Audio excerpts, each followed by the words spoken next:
한국 핵잠수함 세계 7번째 핵잠 보유국으로 2025년 10월 29일 대한민국 역사에 새로운 이정표가 세워졌습니다. 경남 거제 하나오션 조선소. 지난 10월 22일 거대한 잠수함 한 척이 바다로 미끄러져 들어갔습니다. 장보고 3 배치2 1번함, 이름은 장영실함. 4,000톤급 디젤 잠수함입니다. 하지만 불과 일주일 뒤 세계는 더 큰 뉴스에 주목했습니다. 트럼프 미국 대통령이 이재명 대통령과의 정상회담에서 한국의 핵추진 잠수함 건조를 공식 승인한 것입니다. 핵추진 잠수함. 전 세계에서 단 6개국만이 보유한 바다의 최종 병기. 미국, 러시아, 영국, 프랑스, 중국, 인도. 그리고 이제 대한민국이 7번째 국가가 됩니다. 북한은 즉각 핵도미노를 초래할 것이라며 강력히 반발했습니다. 중국은 조용했지만 그 침묵 속에는 계산된 전략이 숨어 있었습니다.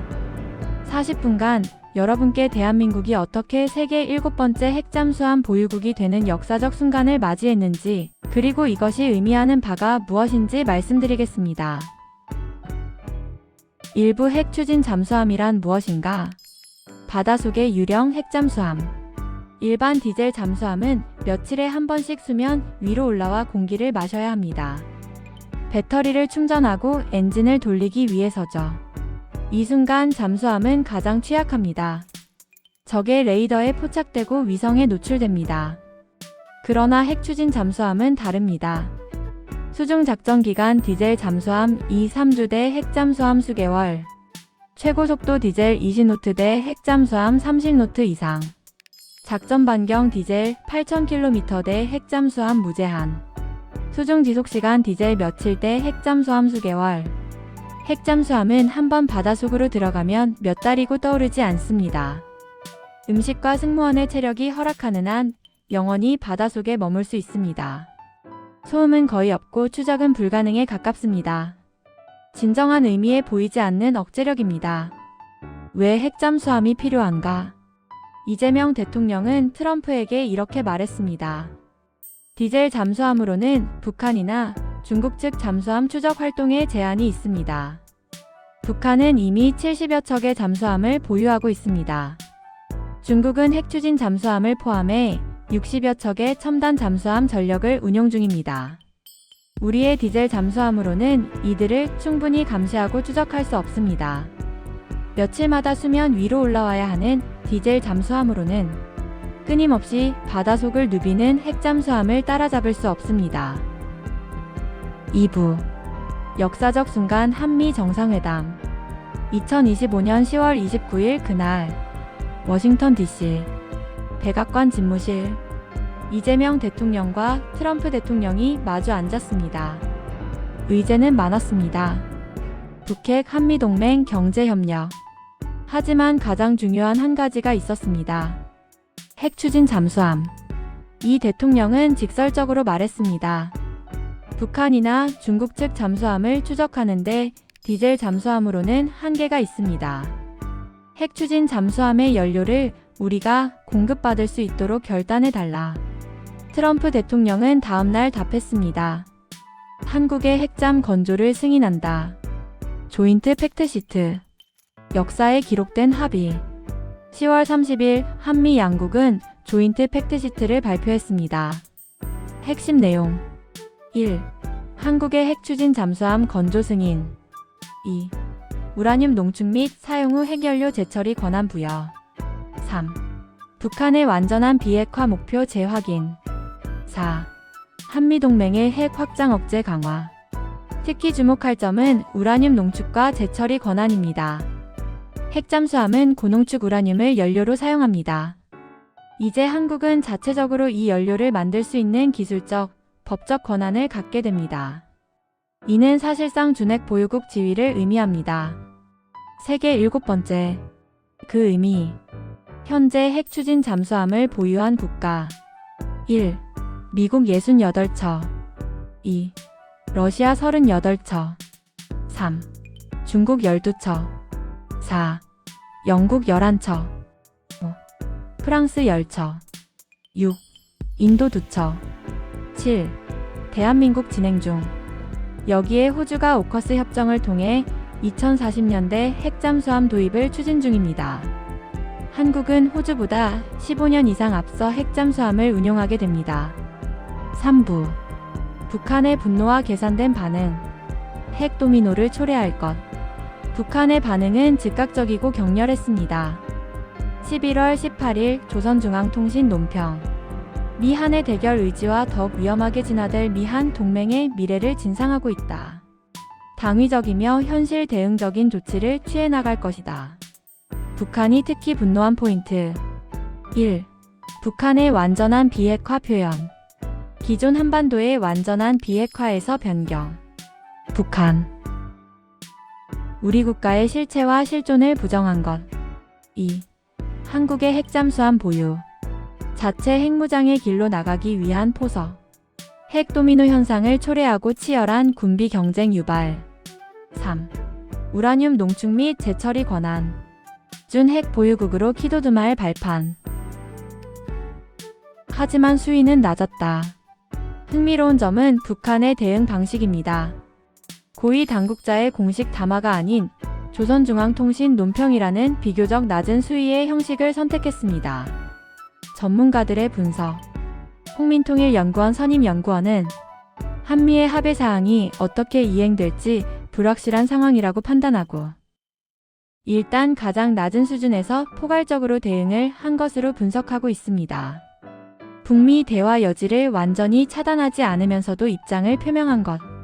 즉 북한도 계산하고 있습니다. 아직 10년 이상 걸릴 핵잠수함 건조. 그 사이 무슨 일이 일어날지 모릅니다. 미국 정치가 바뀔 수도, 한미 관계가 변할 수도 있습니다. 북한은 문을 완전히 닫지 않으면서 자신들의 입장을 명확히 한 것입니다. 4부. 중국의 침묵. 그 속의 전략. 예상 밖의 조용한 대응. 2021년 호주가 오커스를 통해 핵잠수함 도입을 결정했을 때 중국의 반응. 핵 확산 위협을 크게 증대시키는 뻔뻔스러운 행위.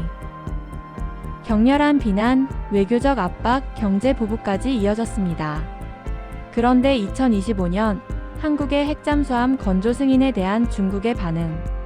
한미 양국이 핵 비확산 의무를 실질적으로 이행하고 지역 평화 안정을 촉진하는 일을 하기를 희망한다. 원론적이고 조심스러운 입장. 왜일까요? 4가지 계산. 첫째, 변화 가능성. 핵잠수함은 논의부터 실제 도입까지 10년 이상 걸리는 장기 프로젝트입니다. 그 사이 미국의 정치 상황이 바뀔 수 있습니다. 한미 간 이견이 생길 가능성도 있습니다. 중국 외교 전문가의 말. 현재 한미 간의 핵잠에 대해 구체적으로 합의한 것은 많지 않은 것으로 보입니다. 여러 쟁점이 얽힌 핵잠을 추진하는 과정에서 한미 간의 이견이 생길 가능성이 있습니다. 둘째, 사드의 교훈. 2016년 사드 배치 결정 후 중국의 보복. 한국 관광 제한. 한알령 한류 금지. 한국 기업 압박. 중국은 대국 한국은 소국 발언. 결과는 한국 국민들의 깊은 반중염중 감정. 중국 외교 전문가들 사이에서도 사드 보복은 장기적으로 중국의 손해라는 평가가 나왔습니다. 중국은 같은 실수를 반복하고 싶지 않습니다. 셋째, 일본과의 갈등. 2025년 11월 다카이치 산하의 일본 총리의 대만 관련 발언으로 중일 관계가 최악으로 치달았습니다. 중국이 대만을 공격할 경우 일본이 군사적으로 개입할 가능성. 중국의 외교력은 지금 일본에 집중되어 있습니다. 한국과 추가로 갈등을 만들 여유가 없습니다. 과거 패턴. 중일 관계 악화 시 한국의 우호적 태도. 넷째, 한국의 일관된 메시지. 한국 정부의 입장. 핵잠은 중국을 겨냥한 것이 아니라 북한의 핵 위협에 대응하기 위한 것. 정부 관계자. 핵무기가 없는 상황에서 북한의 핵 위협에 대응하려면 우리도 이 정도는 있어야 합니다. 중국을 겨냥하려는 것이 결코 아니라는 입장을 지속적으로 설명하고 있습니다. 공격의 초점은 미국. 중국 관영 글로벌타임스 11월 17일. 인도태평양 전략에 한국을 더 깊이 끌어들이려는 미국의 의도를 드러낸 것. 이는 데릴 커드 미국 해군 참모 총장의 발언을 겨냥한 것입니다. 한국의 핵잠이 중국을 억제하는 데 활용되리라는 것은 자연스러운 예측. 중국의 전략. 한국보다는 미국을 비난하고 한국에는 신중한 대응을 촉구. 5부. 대한민국의 선택과 미래. 조용하지만 확고한 길. 대한민국은 지금 역사적 기로에 섰습니다. 1950년대 우리는 세계 최빈국이었습니다. 1960년대 경제 개발을 시작했습니다. 1980년대 민주화를 이뤘습니다. 2000년대 IT 강국이 되었습니다. 2020년대 세계 6위 수출국 10위 경제 대국이 되었습니다. 그리고 2025년 우리는 세계 7번째 핵 추진 잠수함 보유국이 됩니다. 기술력의 증명. 한국의 잠수함 기술은 이미 세계 최정상급입니다. 우리나라는 1976년 독일 IKL사의 202급 기술을 도입해 돌고래급 잠수정을 최초 생산에 성공한 이유. 자체 기술로 장보고 3급 3000톤급 개발. 리튬이온 배터리 적용으로 수중 작전 능력 향상. 10월 22일 장보고 3 배치2 4000톤급 진수. 이제 핵 추진 시스템만 더하면 됩니다. 기술력은 이미 준비되어 있습니다. 10년 후의 대한민국. 전문가들은 한국의 첫 핵잠수함이 2035에서 2040년경 실전 배치될 것으로 예상합니다. 그때 대한민국은 북한 잠수함 전력을 24시간 추적 감시, 중국 해군의 서해 활동을 실시간 파악, 인도태평양 지역의 안보 균형자 역할, 진정한 해양 강국으로 부상. 결론. 자랑스러운 대한민국. 우리가 이룬 것.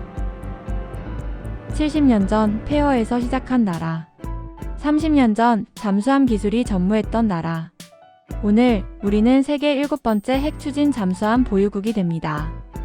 이것은 단순히 무기 한 종류를 추가하는 것이 아닙니다.